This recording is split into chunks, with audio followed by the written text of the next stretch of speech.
কেমন আছেন বন্ধুরা? আশা করি ভালো আছেন। আলহামদুলিল্লাহ আমিও ভালো আছি। আজ আবারও চলে এলাম সানা কিচেনে নতুন একটা রেসিপি নিয়ে। মাংস রান্না করব। বিফ মাংস নিয়েছি এখানে 1 কেজি। তো আজকে মাংস রান্না করব। কিভাবে আমি মাংসটা রান্না করছি আমি আমার মতো করে রান্না করব, আপনারা দেখতে থাকুন। এখানে 4টে বড় সাইজ পেঁয়াজ নিয়েছি, ধনেপাতা নিয়েছি, শুকনো গরম মশলা নিয়েছি, 4টে কাঁচা লঙ্কা, আর এখানে নারকেলের পুড়িয়ে আমি দুধ বার করে নিয়েছি। তো চলুন রেসিপিটা শুরু করা যাক। দেখুন, শুকনো মশলার মধ্যে আমি 4টে লং, 2টো এলাচ আর 2টো 1 ইঞ্চি দারচিনি নিয়েছি, দিয়ে দেব। দিয়ে একটু ভেজে নেব।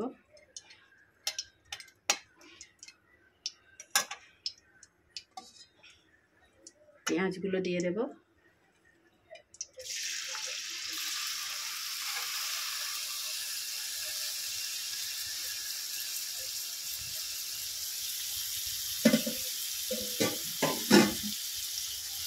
লাল লাল করে একটু ভেজে নেব।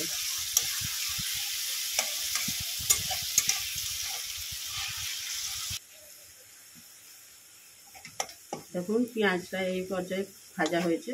আমি এবারে এতে একে একে মশলাগুলো অ্যাড করে দেব।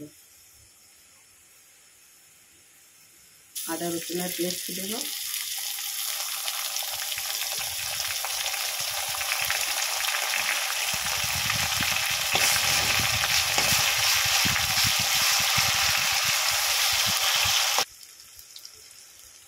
লবণ, স্বাদ মতো লবণ, লঙ্কা গুঁড়ো, হলুদ গুঁড়ো, জিরে গুঁড়ো,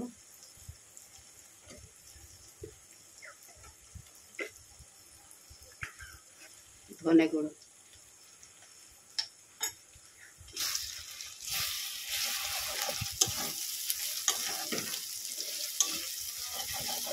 ভালো করে মশলাটাকে কষিয়ে নেব। আদা রসুনের গন্ধটা যতক্ষণ না যাচ্ছে ততক্ষণ মশলাটাকে আমি কষিয়ে নেব।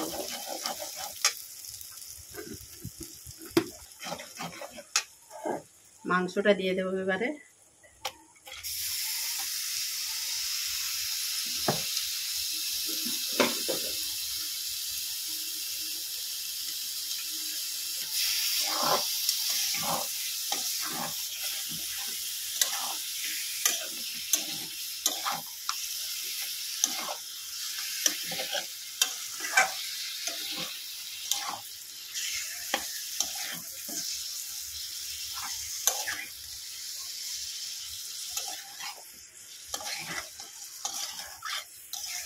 ভালো করে একটু কষিয়ে নেব মাংসটা।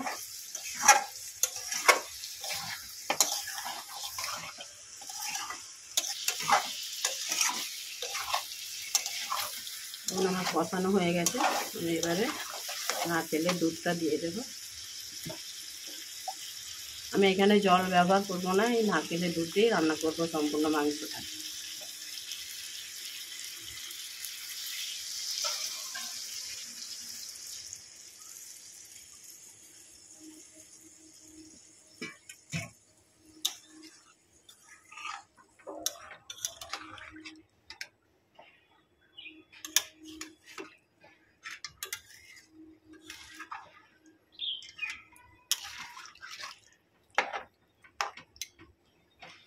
এটাকে আমি এবারে, যেহেতু মাংস, আমি এটাকে 20 মিনিট ভালো করে ডিমে আঁচে সেদ্ধ করে নেব।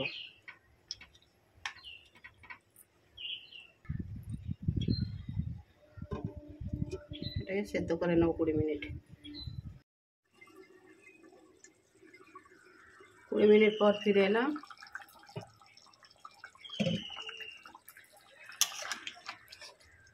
দেখুন মাংসটা ভালো সিদ্ধ হয়ে গেছে। এবারে এতে 4টে কাঁচা লঙ্কা দিচ্ছি আমি। এটা আপনারা দিতেও পারেন, নাও পারেন।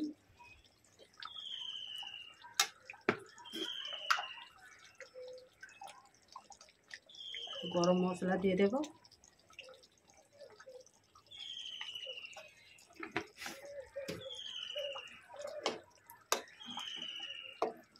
বন্ধুরা রান্নাটা আমার কমপ্লিট। উপর থেকে ধনে পাতা দিয়ে দেবো।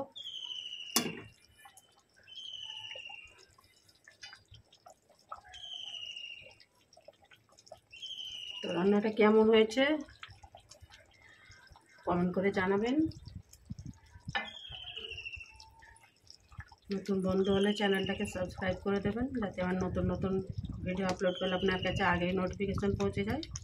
লাইক করবেন, লাইক একদমই কেউ দিচ্ছে না, ভিডিও দেখে চলে যাচ্ছে শুধু। দয়া করে একটু লাইক দেবেন, কেননা ভিডিও বানাতে অনেকই কষ্ট হয়। শেয়ার করবেন। আবারও আসবো নতুন একটা রেসিপি নিয়ে ছানা কিচেনে। আপনারা ততক্ষণ ভালো থাকবেন, সুস্থ থাকবেন, সাপোর্ট করে যাবেন। আল্লাহ হাফেজ।